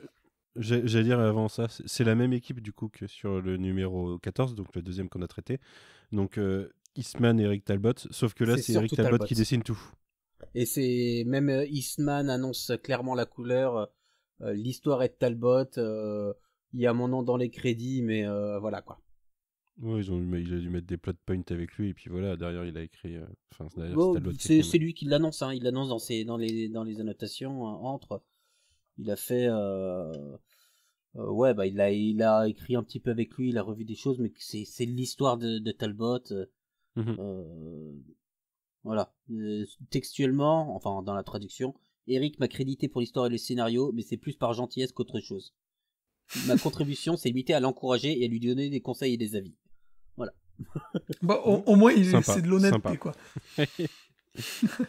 Et du coup, c'est pareil, c'est hors toute continuité, mais là, c'est encore plus hors de la série de l'ongoing, on va dire. C'est vraiment un peu dans le Japon féodal, on peut imaginer. Et donc, on a Mikey qui est à la recherche de ses frères et qui erre dans les forêts, donc en quête de nourriture, etc. Il va tomber sur une famille dans la forêt qui, elle aussi, erre. Donc il va y avoir le père Toshiro, la fille Tai et le fils Sakai avec qui il va partager un coin du feu et un petit repas. Et chacun va reprendre sa route jusqu'au moment où le grand méchant de cette histoire, qui en fait est le seigneur Tashi, va prendre en chasse cette famille, et pour la simple et bonne raison que la fille est promise à ce seigneur, et ça entraînerait Au du fils coup du seigneur, non? au fils du seigneur, et ça entraînera du coup, par ce mariage, la mort du père de la fille, qui est seigneur de cette province, et parce que la famille qui veut épouser la fille veut un peu plus de pouvoir, un peu plus de province, etc. De province. Du coup, Mikey va se retrouver mêlé à ce conflit, et il va taper un petit peu tous les méchants, quoi. Et moi, j'ai trouvé ça plutôt cool, parce que déjà, dès qu'il y a un petit peu l'univers Japon féodal, tu vois, avec tous les costumes, les ennemis, avec les sabres et tout, c'est vraiment mon truc. Graphiquement, c'est vraiment très très cool. Moi, j'ai vraiment beaucoup aimé ce numéro partout, que ce soit les ombrages, que ce soit la manière dont il a de dessiner un petit peu les ennemis, tu vois, qui apparaissent dans les nuages, dans les nuages de poussière et tout. C'est vraiment un numéro qui m'a parlé. En plus, il y a l'affect du fait que je l'ai déjà lu une première fois, que je l'ai découvert en VO là-dessus. Mais c'est vraiment un numéro que j'aime beaucoup et qui compte beaucoup pour moi dans l'univers des tortues. Donc je suis pas très... Objectif. On peut dire, pas très objectif, mais c'est vraiment... Pour moi, c'est de ces 4 numéros, c'est le meilleur numéro, parce que voilà, je l'aime beaucoup. Ça te permet de sauver plus de la moitié de ce tome, du coup, puisque tu étais un peu réfractaire aux 3 premiers. Ça fait pencher la balance. Ça fait pencher la balance du... Enfin, je sais pas ce que tu penses des 3 derniers, mais je pense que t'es plutôt positif. Mais t'en as pensé quoi, toi, Roméo, de ce numéro? Moi, j'ai adoré. C'est typiquement le genre d'ambiance que j'aime. Cette insertion d'une tortue dans une réécriture qui n'a pas forcément de lien avec le reste. C'est ce que j'adore dans les tortues. Le côté Japon féodal, j'en avais plus de souvenirs de cette histoire. Je l'avais déjà lu, parce que je l'avais lu en VO, je l'avais dans les classiques VO, je l'avais sûrement dû le relire en single, mais là quand je l'ai relu, j'avais très peu de souvenirs. Donc c'était une belle redécouverte, très content. Du Talbot, donc ou Talbot, je sais pas comment on dit, donc je valide. Une écriture différente. On sent que Yanni Isman n'y l'herbe. Donc donc c'est bien, c'est très bien. Il y a des très bonnes idées de mise en scène, notamment cette page où t'as la main, on voit le personnage au second plan et la main dans l'ombre. Ils échangent, que je trouve très intéressante et très intelligente. Les combats sont fluides. Puis graphiquement, je trouve que t'as l'esprit vraiment des premiers numéros, tu sais, des tortues, avec mais en plus moderne. Ce dynamisme. Ouais, c'est ça, mais t'as le dynamisme qu'il y a dans les combats des premiers numéros, cette fraîcheur, tu vois, du récit, et tu sens qu'il s'est éclaté dessus, parce que de la manière dont les dessins sont faits et tout, enfin moi j'ai le ressenti où vraiment il a pris du plaisir à faire cette histoire. Oui, je suis d'accord. Vraiment des sacrés moments, des super belles planches. Celle où Mikey il est en l'air et qui va taper les deux espèces de samouraïs là, où il a le haut du corps dans la pénombre et il a les deux nunchaku en l'air et il va leur tomber dessus. C'est au tout début là. Enfin, cette case est vraiment trop cool. Oui, il y a aussi celle où où on le voit en costume, gros plan au milieu d'une page où il y a le méchant qui sort de sa maison en face sur la page d'avant, qui est assez stylé. Ouais, moi j'aime beaucoup ce numéro graphiquement. Je trouve qu'il y a un découpage et il y a un travail qui sont assez incroyables.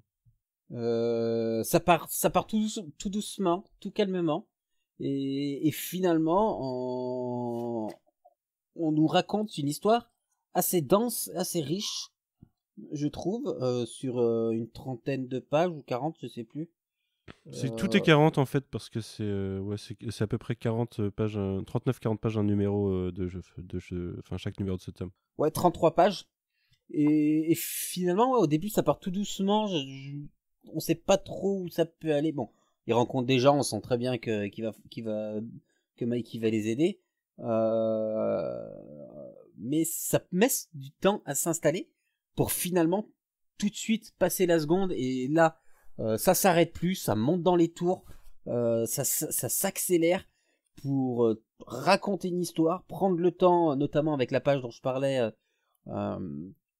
pour expliquer, poser plus le contexte. Et l'histoire est complète, l'histoire elle est pas juste, même si ça peut se résumer par Mikey aide une jeune demoiselle et plein de paysans.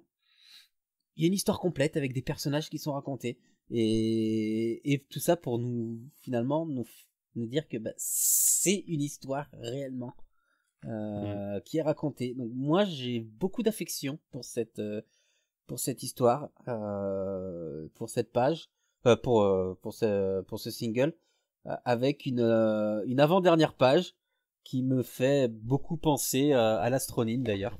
Oui, mais complètement. Bah moi, vous avez dit pas mal de choses, je suis plutôt d'accord avec vous. Hein, et, j'ai vraiment adoré ce numéro. Je trouve qu'en plus, graphiquement, il step up un peu par rapport aux 3 premiers. J'aime beaucoup le duo Eastman Talbot, justement, sur le deuxième, enfin le 14 du coup. Mais là, je trouve qu'il est encore bien au-dessus. Je rajouterais qu'il y a eu une espèce de raptor et que Mikey se trouve une correspondante. C'est ce que je voulais dire. Et en plus, il y a un dinosaure. Et Mikey se trouve une correspondante. Donc voilà. C'est cool pour Mikey. Et puis, il y a un truc qui fait... Je suis pas sûr qu'il garde son adresse, mais... Il y a un truc qui fait le petit plus sur cette histoire, comparé aux autres, c'est que les enjeux sont un tout petit peu plus importants et un petit peu plus... C'est un peu plus sérieux dans l'histoire. Un peu plus sérieux par rapport aux autres. Du coup, t'as moins le côté un peu complètement délirant des survivalistes ou complètement... imaginé avec les super-héros ou quoi. Là, il y a un peu plus d'enjeux, l'univers est un peu plus sombre, parce que c'est Japon féodal, voilà. Le tout fait que ça fait un bon mélange, avec un truc un peu plus sérieux, et voilà. Moi, gros coup de cœur sur ce numéro. Ouais, je suis d'accord. Mais écoutez, on arrive dans la dernière ligne droite de ce tome, puisque les 3 prochains numéros s'enchaînent et sont la reprise de l'histoire principale. Spoiler alert, 3 petits chefs-d'œuvre pour moi. Je pense qu'ils sortiraient en 2021 sans les changer. Ils passent toujours. Est-ce que qui veut se lancer? J'ai envie de te lancer, Roméo, dessus sur le numéro 19, du coup. Partie 1 de Retour à New York. Mais on est encore à Northampton et ça chauffe dans la famille. Ça chauffe dans la famille avec... ça fait 1 an qu'ils sont à Northampton. Ça chauffe dans la famille parce que Raph en a marre. Raph, il en peut plus d'être... de ne rien faire. Avec ses frères qui ignorent ses complaintes et surtout ça clash avec Leonardo, vu que Raph reproche à Leonardo de ne rien faire et de ne pas agir. Raph s'en veut, il est sur ses sentiments d'échec face à Shredder, donc il veut que ça bouge et il trouve que Léo n'est pas le leader, n'est pas un bon leader. Donc à partir de là on a cet affrontement qui semblait inévitable dès le début entre Leonardo et Raph. Et quand on connaît l'histoire de ces 2 personnages dans toutes les itérations de la licence, ça reste un des points d'orgue, cet affrontement-là, où finalement Raph se barre. Raph se barre de Northampton parce que il veut pas rester, il en a marre. Et il ne reconnaît plus le leadership de son frère, la meilleure des tortues. Alors tu dis fallait que je le place. C'est bien placé en tout cas. Mais tu dis qu'ils se battent, mais ils se battent vraiment. Hein. Ça prend un moment. Ah non, ça se chamaille pas, ça se tape. Ouais, ça dure 7-8 pages, je crois. Au moins. Je me demande si c'est pas la moitié du premier numéro presque. Enfin, vous êtes jamais battu comme ça avec un frère ou une sœur? Pas à ce point-là. Moi, je faisais ça tout le temps. Ouais, une petite dizaine de pages entre le moment où Léo arrive et où Raph part. Il y a 10 pages. Ouais, ça serait la moitié d'un numéro normal, mais là, C'est du 40 pages, donc oui, c'est un peu plus long.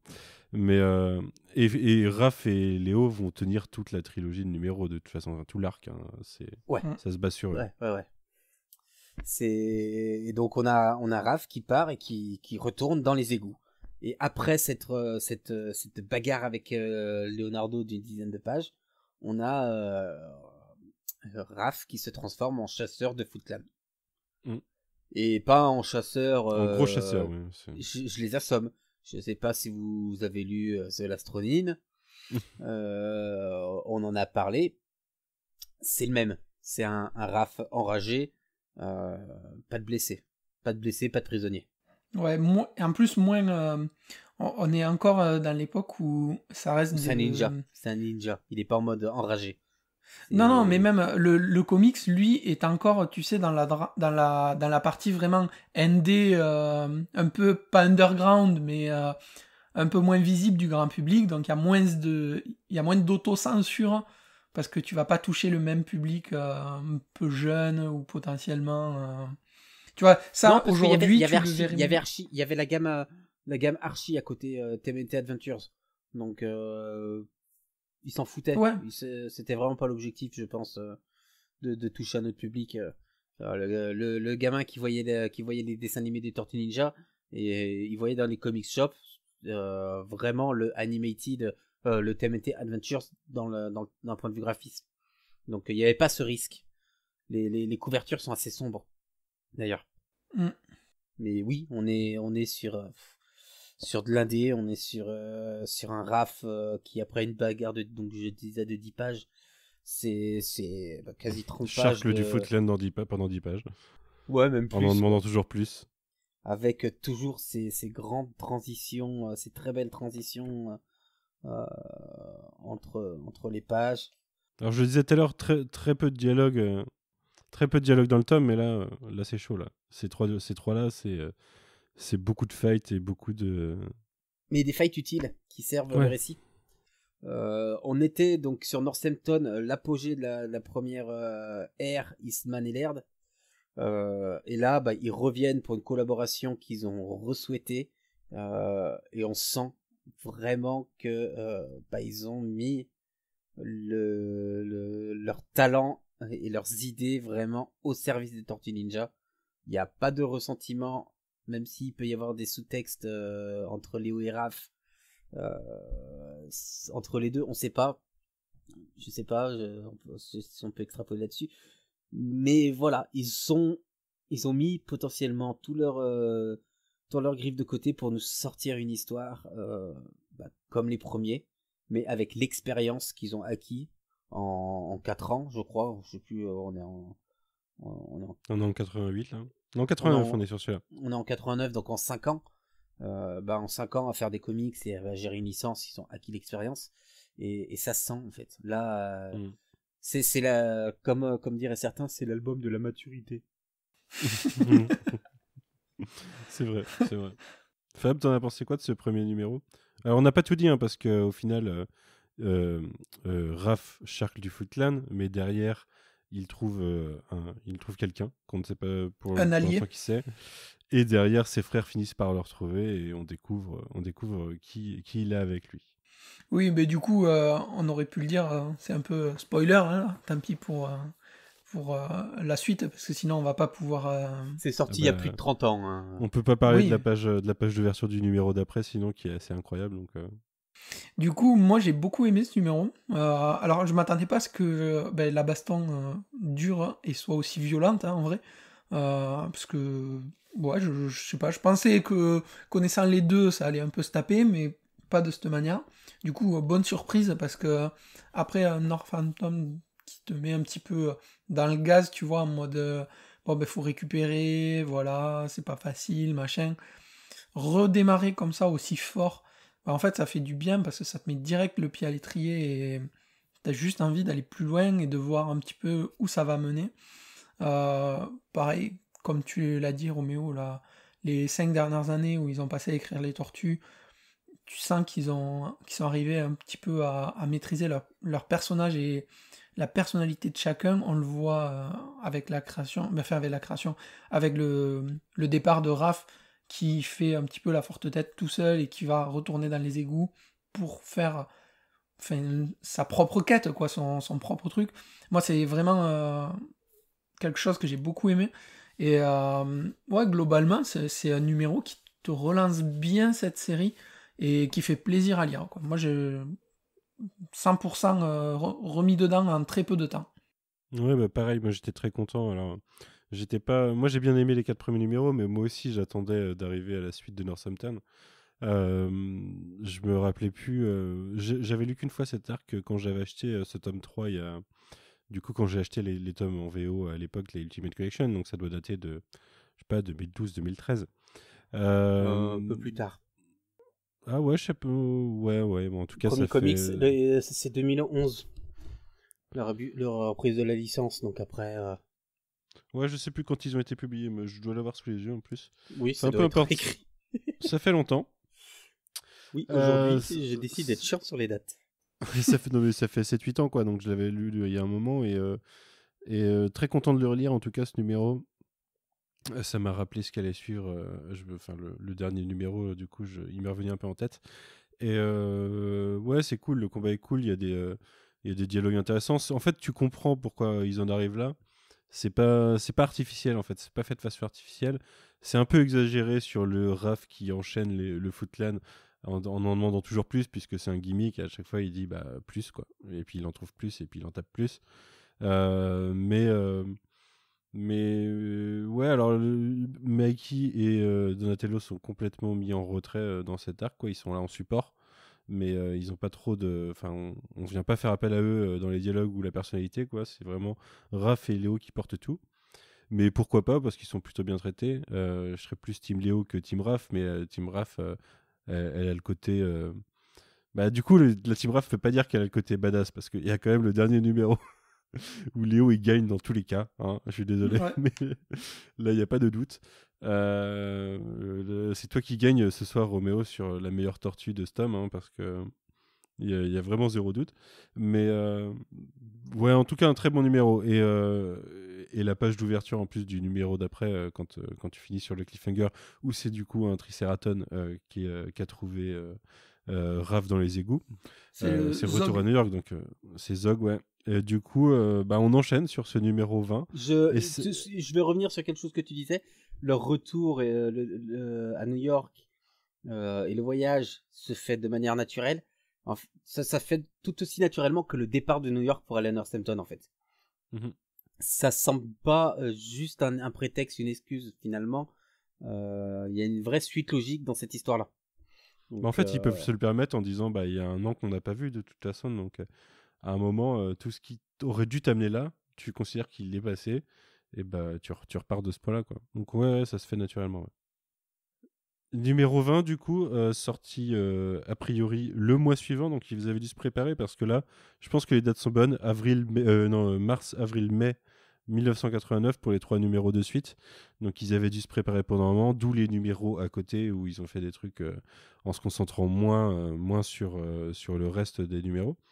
Qui veut parler de cette page d'introduction qui a dû demander plus de travail que le numéro 15 dont on a parlé tout à l'heure, à elle toute seule? Oh ben c'est simple, cette planche, tu l'ouvres et tu peux arrêter de lire. C'est bon, c'est trop beau. En gros, on a un gros plan sur le regard du Triceraton, avec les yeux bien noirs, le ruissellement des eaux usées, des égouts, quoi. Puisque le Triceraton est retrouvé dans les égouts après un face-à-face tortue. Enfin, les tortues retrouvent Mikey dans leur repère. Raph, pardon. Et au moment où Raph les voit, il dit « Vous inquiétez pas, j'ai un allié. » Et là sort le Triceraton avec le gros plan en ouverture du tome 20 sur son visage.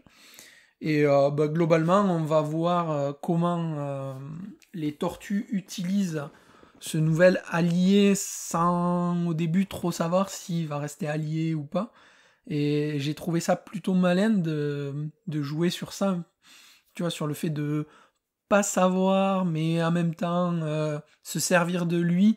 Et ils comprennent très vite comment en fait se servir de ses capacités, parce que c'est un gros bourrin qui clairement vit là et est complètement devenu fou. Donc son seul objectif c'est de promouvoir la gloire des Triceratops, et du coup Raph va très vite comprendre que en l'encensant un petit peu et en le faisant miroiter que ça va devenir un général, machin, il le brosse dans le sens du poil, quoi, pour y faire un petit peu tout ce qu'il veut. Jusqu'à arriver au centre de communication du foot, où on va à nouveau avoir droit à de la grosse baston. Et voilà, on a une peut-être la seule scène de Donatello où il est sur l'ordinateur et il fait « Ok, on a trouvé des trucs ». Et puis hop, on repasse au combat. Non, mais c'est ça. Il y a une mini-page avec 2 cases, et puis fini. En fait, c'est pas... Enfin, il y a ce passage où il est là, et qui est quand même important, parce que c'est ça qui va amener le combat derrière. Donc, ok, c'est important. Une page fonction, quoi. Donc, ouais, peut-on dire que Donatello est le meilleur personnage, vu qu'il sait utiliser un ordinateur? Mais non. non, mais en fait, c'est malin dans le sens... C'est malin de l'avoir mis, peu importe que ce soit Donatello ou un autre, tu vois. Là, en soi, ça m'embête pas. C'est malin d'avoir mis la scène qui te montre comment il retrouve la trace de Shredder, après, on va pas se mentir. Enfin, on va pas le cacher trop longtemps.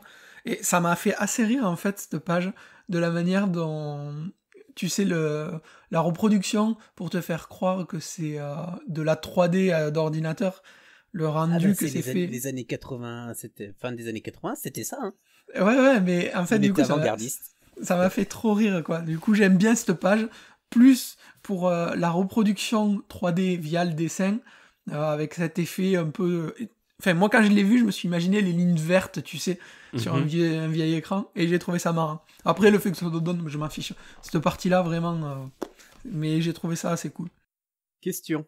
Tu prends la double page, donc c'est le premier numéro qui s'ouvre par une double page. Tu enlèves la dernière page du numéro précédent. Est-ce qu'il n'y aurait pas eu plus d'impact? Qu'on ne voit pas le Tricératon... Oui, ouais, je pense. Le Tricératon dans le numéro 19. Probablement, mais là, en fait, il y a un autre effet qui est que... cette page d'intro... Oui, mais il y a aussi... Ce que je veux dire, c'est qu'elle fait un autre effet du coup, c'est que la page d'intro, dans tous les cas, elle te fausse le point de vue que tu te fais sur Zog, en fait. Parce qu'en fait, il n'est pas du tout la menace de la même façon que ce que tu pourrais avoir... imaginer avec la première page. Comme le disait Fab, il a les yeux noirs, le regard déterminé, tu te dis, t'as ça en face de toi, tu vas prendre très cher. Et en fait, il est fou. donc esquivable, quoi. Donc, dans tous les cas, t'as un effet qui est un peu dévié. Mais ouais, c'est vrai que c'est peut-être un petit peu dommage aussi de... Après, je sais pas comment ça avait été teasé en single à l'époque. Si t'avais quelque chose, genre une couverture qui te le teasait pour la suite ou pas. Parce que dans tous les cas, s'il était teasé via une couve, je crois... Il était sur la couve. Ouais, bah du coup, dans tous les cas... Il est sur la couve du vin. Ouais, donc l'effet était là, autant le sortir sur la case, moi ça me dérange pas trop. Mais ouais, c'est pour revenir sur cette double page, elle est folle. Le détail, le travail... on a beaucoup de travail sur tout ce numéro, même sur le précédent, sur les briques. Oui. Parce qu'on parlait du néant de Lawson tout à l'heure. Dans les décors du numéro 15, je crois. Là, wow, c'est... tout ce qu'il n'y avait pas dans le 15, c'est là.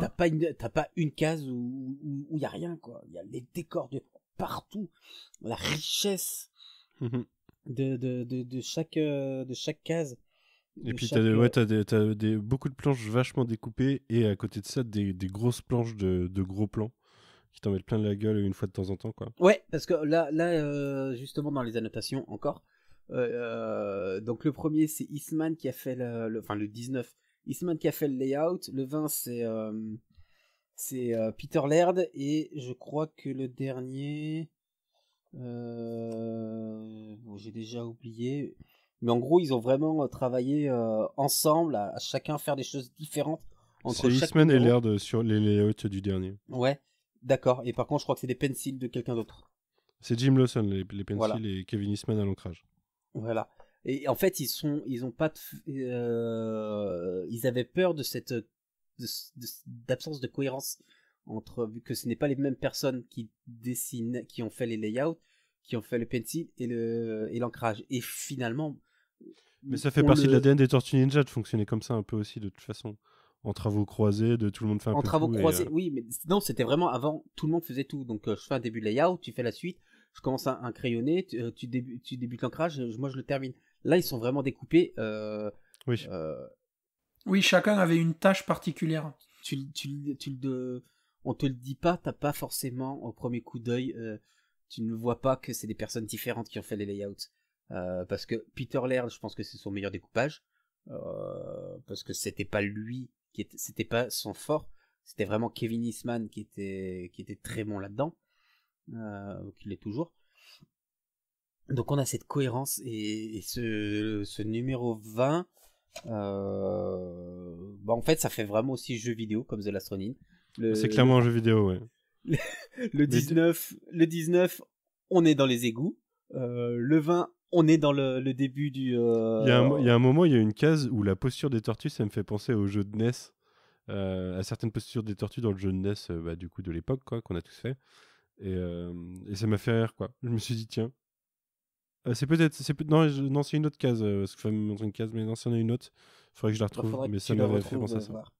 Mais il y a plein de trucs, ça fait level up, tu vois, ça fait vraiment niveau par niveau. Tu choisis tes persos, tes alliés qui viennent t'aider pour level up encore. Tu passes à la base où t'as le foot, tu les tapes pour débloquer le niveau d'après. C'est vraiment... T'as le bonus Zog pendant un niveau. C'est ça. À la fin. D'ailleurs, Zog qui finit avec... où on a une silhouette de Shredder en fond, donc on se dit, oh putain, ça y est, ça part pour le dernier numéro. Et la dernière page de ce numéro 20 est complètement what the fuck. Quand tu arrives dessus, tu te dis, mais que se passe-t-il ? Presque, tu vois, moi j'aurais aimé que ça finisse sur la page où Zog, il prend tous les coups là. Ouais, mais non, parce que moi je trouve que c'est une bonne page de fin, la dernière.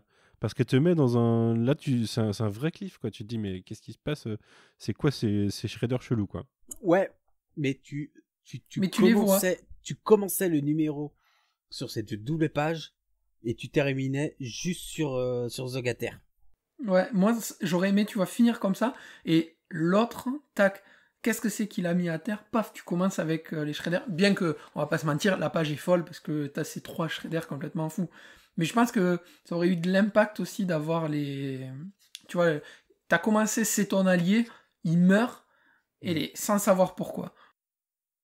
Ouais, je sais pas. Moi, Bon, je sais après, pas. c'est pareil. J'aime vraiment la narration et les points de cliffhanger. Je trouve qu'ils marchent bien, moi, dans ce numéro. Après, c'est pareil parce que presque... le numéro... Je trouve que c'est les 3 numéros qui s'enchaînent le plus dynamiquement de toute la série jusque-là des classiques pour moi. Alors que c'est plutôt... déjà, Northampton est plutôt assez pas mal. Ouais. Là, dans l'enchaînement, dans la fluidité du truc, je trouve que c'est assez parfait. Mais après, on a le même souci, entre guillemets, que le numéro précédent, c'est que sur la cover du 21, on a les 3 shredders qui sont teasés dessus. Donc ça aurait pas eu l'impact. Après, ça aurait peut-être eu l'impact parce qu'il n'y avait pas Internet, et tu vois, il n'y avait pas les sollicitations peut-être de la même manière. Donc les gens auraient peut-être découvert la cover. Déjà, ça aurait fait un choc de se dire, putain, il y a 3 shredders. Là où tu le sais pas, quoi. Donc, je sais pas. Quelque chose à rajouter sur le numéro 20 ou on passe sur le 21 ? On peut enchaîner direct, vu qu'on a cette page au 20 qui nous ouvre, qui ferme le numéro avec les 3 shredders. On est en ouverture du 21 sur une page qui est tout aussi folle. Encore une double page où on a le face-à-face tortue avec ces 3 shredders qui nous ont laissé à la fin du numéro et qui, elle aussi, est ultra propre et ultra généreuse. Là, pour moi, on part sur un numéro chef-d'œuvre. Je trouve que les planches de ce numéro doivent se vendre très cher, je pense. Enfin, ou je l'espère, parce que sinon, peut-être elles se vendent plus. Oui, bien sûr. Je crois pas en avoir vu de ce numéro. Non. Tu veux en parler un petit peu, Roméo ? Je pense que tu dois aimer ce numéro particulièrement. Ouais, mais c'est pas pour... C'est pas que pour les hauts. Non. C'est l'apogée de la collaboration à ce moment-là. parce que plus tard ils nous raconteront une autre histoire sur laquelle on reviendra dans quelques années. Cette double page, pour commencer, les 4 tortues, les 3 clones, elle est juste parfaite. Elle est juste parfaite dans sa composition, dans les proportions, dans tout. C'est les plus belles tortues. On est sur des tortues les plus belles depuis leur création pour moi. Mes préférés. On est sur un combat avec les clones qui est dynamique, qui est fluide. Et qui a énervé aussi. On est sur ce que, dans la continuité donc des 2 précédents, sur ce qui avait été montré notamment sur la micro-série Leonardo, qui est un chef-d'œuvre de combat et de chorégraphie et de fluidité dans l'action, mais à un niveau supérieur, parce que t'as plus de personnages. C'est pas Léo contre plein de Foot Clan, c'est qu'on a 4 tortues identifiées, 3 clones Shredder identifiés, et on a cette chorégraphie de dessin sur des dessins qui sont toujours assez qui sont moins bruts que dans les débuts, mais on a cette fluidité, on peut s'imaginer l'espace, on peut s'imaginer les mouvements des personnages, le rythme, ce qui se passe pendant que Raph se barre pour faire son compte à Shredder. Il est en mauvaise posture, et là t'as Léo qui arrive, et t'as ce passage, voilà, file Léo, c'est bon, j'ai compris mon erreur, tu es toujours le leader, je vais m'occuper des autres, occupe-toi de Shredder, c'est ton combat, tu m'as, voilà, c'est à toi de le faire, c'est à toi de terminer ce que t'as commencé. C'est pas moi qui était la cause de notre départ de New York. Et c'est un des moments les plus verbeux de ces 3 numéros. C'est faible pourtant. Il n'y a pas grand chose. Mais on a un Raph qui reconnaît ses torts, qui redonne le lead à Leonardo après l'avoir remis en cause. Il y a quasi 2 numéros et demi avant. Et on a cette page de Leonardo qui s'occupe des élites, des gardes d'élite, et ce découpage en 2 très vertical, où normalement quand on a des personnages qui s'affrontent, on les coupe au milieu pour qu'ils se complètent, et là non, ils sont coupés dans l'autre sens, et c'est juste parfait. C'est un numéro parfait. C'est la rage accumulée depuis Northampton qui se relâche. C'est ça. Et l'affrontement Léo-Shredder qui est... En plus, qui vient nous placer les explications du retour de Shredder. Alors on acceptera ou non. Mais derrière, il y a un moment, juste avant ça, là, juste avant la page que tu me montres, donc c'est Shredder qui a enlevé son armure. T'entends, c'est la fin de Kill Bill volume 1, The Braid versus Orenishi, et puis t'as Don't Let Me Be Misunderstood qui se lance dans ta tête, et ça part sur ça, quoi. Et derrière, c'est la folie, ce combat. Enfin, pour moi, c'est un des plus beaux combats des Tortues Ninja qui y ait. Avec le découpage à la fin, la double page de découpage sur fond blanc, c'est... On avait parlé des pages, des grosses pages de Shredder, par exemple, sur le tome 2, avec Northampton, l'attaque c'était sur le magasin, je crois, aussi. C'est Gonna One Shop, ouais. Et c'était assez incroyable, mais là, le moment du découpage de Shredder par Léo sur la fin, désolé, je spoil tout, hein, mais ouais, tu nous montres une page qui est un petit peu avant, ouais. Non, mais il y a que des pages parfaites. Vraiment, quand je disais chef-d'œuvre tout à l'heure, c'est vraiment. Et les mecs ont dû se préparer 2 ans pour faire ça, pour les sortir en 3 mois. Pas autant, parce que justement, ils étaient un peu en froid, quoi. Après, globalement, sur ce numéro, t'as pas grand chose à dire, parce que comme t'as eu la montée en tension sur les 2 premiers numéros, t'arrives à la résolution de cet arc sur ce tome-là, enfin sur ce single-là. T'as l'équilibre entre... Ouais. T'as l'équilibre parfait entre tout ce qui est action, sans forcément avoir trop de dialogue. T'as la résolution du conflit qui a été déclenché à Northampton entre Léo et Raph. Tu as la résolution du conflit entre Shredder et les tortues qui a amené les tortues à aller à Northampton. Et tu as un petit peu le retour en grâce à New York des tortues qui va te permettre d'ouvrir la suite de la série. Le tout avec un équilibre dessin, écriture, rythme qui fonctionne mais vraiment trop bien graphiquement. Voilà, vous avez dit tout ce qu'il y avait à dire, on va pas repasser, enfin je vais pas repasser dessus. Le numéro est vraiment, c'est l'apogée, tu vois, des tortues, enfin et de la collaboration de Eastman et Lord à ce moment-là, quoi. Roméo, tu voulais rebondir dessus? C'est une leçon de storytelling. Je le disais déjà pour Northampton, TMNT 10 et 11. Là, ces 3 numéros, c'est pareil. C'est pour ça que quand j'ai commencé à me plonger sur les tortues, je suis vraiment tombé amoureux de cette licence. C'est pour ce genre d'histoire. Je les relis, je relis Northampton très régulièrement. Return to New York aussi parce que en fait je découvre à chaque lecture des ok, donc là son plan il a voulu faire comme ça, là je comprends ce qu'il a fait. C'est comment chorégraphier un combat, comment chorégraphier de l'action, comment arriver à placer une course poursuite en voiture pendant un moment d'infiltration. Et c'est pas ridicule. C'est pas ridicule. Déjà, ils avaient donné une leçon de course-poursuite en voiture dans... C'est dans le 20, ça, du coup, non, la course-poursuite en voiture. Ouais, la course-poursuite, mais dans les premiers numéros de TMNT, où on avait une course-poursuite en voiture. Oui. Quelque chose qu'on voit pas souvent. Et ils avaient donné... Ça reste une des meilleures courses-poursuites en voiture en comics que j'ai pu lire. Et là, ils sont en moment d'infiltration... Ocean's 12, ou je sais pas, Ocean's... celui que tu veux... juste à découper en laser dans la chambre forte et on te cale une course poursuite en voiture, on va remonter dans un camion et foncer dans le tas, mais ça fonctionne, tout fonctionne. Le bâtiment s'écroule, tout s'écroule. Moi l'image, quand je l'ai relu tout à l'heure, j'avais en image la Hellmouth dans le final de Buffy. Ouais. Où tout est en train de s'écrouler, et là c'est pareil, on a les tortues, tout est en train de s'écrouler, on se dit elles vont pas s'en sortir.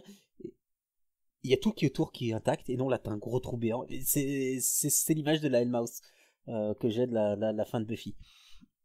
Et cette fin, voilà, ils avaient promis au début, Shredder est mort, ils voulaient jamais le faire revenir, ils en sont revenus. Bah là t'as la fin de Shredder. Et encore une fois, quand on a lu les tortues actuelles, il y a des éléments, énormément d'éléments qu'on retrouve, des petits éléments disséminés par-ci par-là. On parlait donc du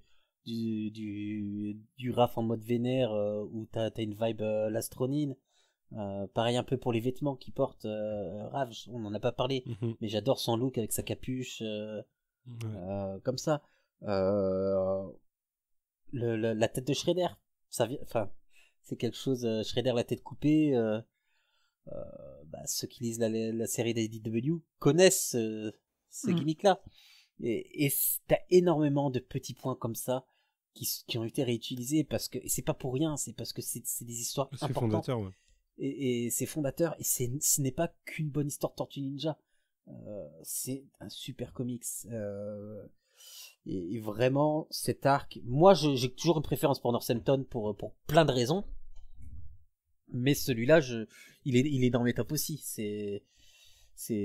Voilà, j'adore cet arc. Il est dans la continuité de Northampton, c'est la meilleure période pour moi, c'est une des meilleures périodes, et voilà, lisez-le, découvrez-le.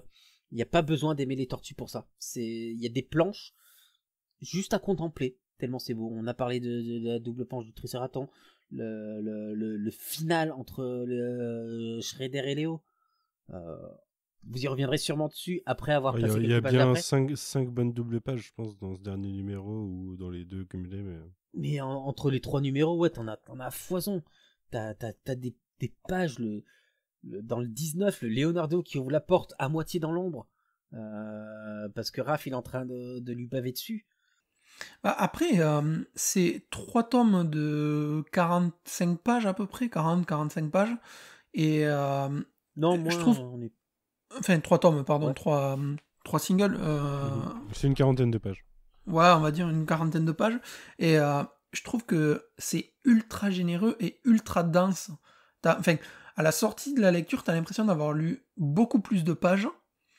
Enfin, je sais pas si vous, ça vous l'a fait, mais moi, à la lecture, j'ai eu l'impression de lire vraiment un bon gros pavé, alors qu'il y a que 40 pages au final. Mais c'est tellement riche, tu vois, sur les dessins, pas sur les dialogues en proprement parler, mais t'as tellement d'informations qui passent que t'as vraiment l'impression d'avoir lu énormément de trucs, quoi. C'est riche, c'est fluide, Ouais. tout s'enchaîne, c'est tout ce que n'est pas l'astronine. Numéro 4 en tout cas. Et pourtant c'est basique. C'est les tortues retournent à New York après avoir hacké un ordinateur parce qu'ils sont retrouvés dans une salle de contrôle. Tout, de manière bête, ils font un plan d'infiltration pour après grosse baston. C'est tout simple. Tu vois, on y revient. C'est sûr, c'est pas un flashback dans un flashback dans un flashback dans un flashback. C'est ça, et on te met pas des personnages pour te dire bah on va les mettre et on va leur trouver une raison. Non, c'est fluide. Tout est fluide, tout est à sa place. Zog est à sa place. Il apparaît donc l'équivalent d'un gros numéro. Ouais, son sacrifice, il est là. Sa mort sert parce que ça apporte des ennemis importants. Et si le carnage qu'il a fait avant, c'est que ses ennemis ne pouvaient pas être n'importe qui. Donc voilà, 3 numéros, 37 pages, je crois, entre 35 et 40 pages chacun, et donnez moi une belle artiste édition de ça. Et prenez mon argent, c'est tout. Voilà. c'est la deuxième triptyque après Northampton. Les planches sont magnifiques. Et en grand format, ça doit être un délice. Ouais. Bon, une note positive pour finir ce tome du coup. Moi je suis plutôt content en tout cas, c'était vraiment un bon tome pour moi. Ouais, moi aussi. Même si t'en as aimé que 4 sur 7 à peu près. Ouais, mais il y en a une qui compte pour le double parce que j'y tiens beaucoup. Et franchement, moi ça a été plus une découverte, tu vois, de lire ce retour à New York. Parce que je l'ai jamais eu en entier pour le lire. Donc j'avais lu que 2 numéros, je pourrais pas te dire lesquels. Je suis quasi sûr que j'avais pas lu le 20. Parce que je me souvenais pas de la dernière page du tome 20. Donc ça a été une bonne petite découverte. Et globalement, j'attendais le retour, enfin la suite de Northampton que j'ai eu là, et qui m'a donné beaucoup plus que ce que j'attendais. Parce que c'est super beau, super riche et tout, comme on vient de dire. Et il y a eu le numéro 17 qui est pour moi... personnellement un numéro qui me touche et qui compte. Donc ouais, c'est un numéro, un bon TMNT classique tome 3 à lire et à conseiller sans problème. Ouais. Moi je t'avoue que j'ai un peu envie de relire le 4 maintenant du coup. Parce que vu que je les ai en VO, j'ai envie de me dire, de toute façon comme ça je le relirai dans un an, donc ça passe. Je peux le lire maintenant et le relire dans un an.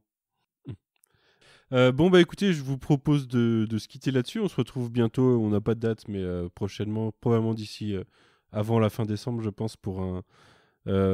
ça dépend sur quoi on parle, parce qu'il y a un thème qui devait être le prochain, où il faut qu'on réunisse d'autres gens. Et il y a un thème, il y a plein de thèmes qu'on pourrait faire à nous trois ou avec une ou deux autres personnes. On en rediscute, on voit comment on peut croiser les flux de nos agendas. Je pensais que j'ai pas vu le dernier Ghostbusters encore moi. Et puis en attendant, on vous souhaite une bonne semaine et à bientôt. Salut. Salut. Salut.